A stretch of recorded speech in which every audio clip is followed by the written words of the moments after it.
June 3. Uganda மறைசாட்சிகள். கிபி 1884 ஆண்டு வரை உகாண்டாவை ஆட்சி செய்த அரசர் முத்தேசா மக்கள் விரும்பும் சமயத்தினை பின்பற்றி வாழ அனுமதி வழங்க உகாண்டாவில் கிறிஸ்தவம் பரவத் தொடங்கியது.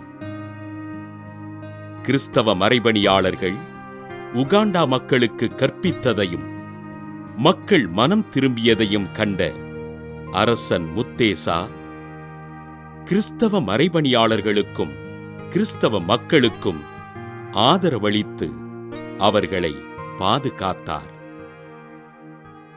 கிபி 1884 ஆண்டு இளவரசர் 2ஆம் வாங்கா உகாண்டாவின் புதிய அரசராக பதவியேற்க கிறிஸ்தவ மறைபணியாளர்களுக்கு தடை விதித்து கிறிஸ்தவ மக்களை துன்புறுத்தினான்.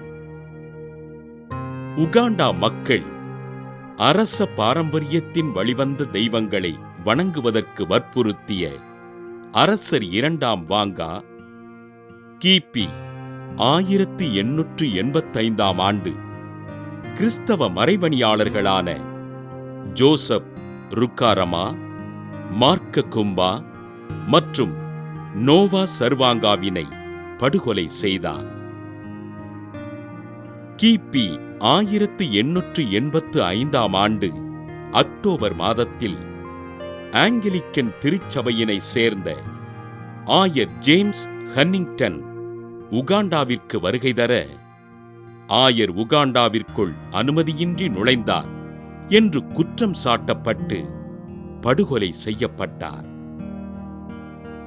ஆயர் ஜேம்ஸ் ஹன்னிங்டனின் படுகொலைக்கு எதிராக அரசவையின் மூத்த ஆலோசகரான ஜோசப் முகாசா அரசரிடம் நியாயம் கேட்க கோபமுற்ற அரசன் 2ஆம் வாங்கா ஜோசப் முகாசாவையும் படுகொலை செய்தான்.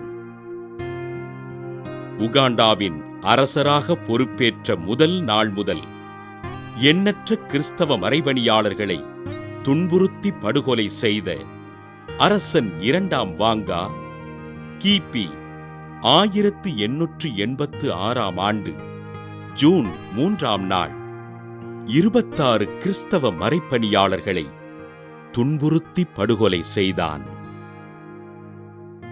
ஆண்டவரை அறிந்திராத உகாண்டா நாட்டில் ஆண்டவரை அறிவித்து மறைசாட்சியான 22 கத்தோலிக்க மறைபணியாளர்களை திருத்தந்தை 6ஆம் பவுல் கிபி 1964 ஆண்டு அக்டோபர் 18ஆம் நாள் புனிதர்களாக உயர்த்தினார்.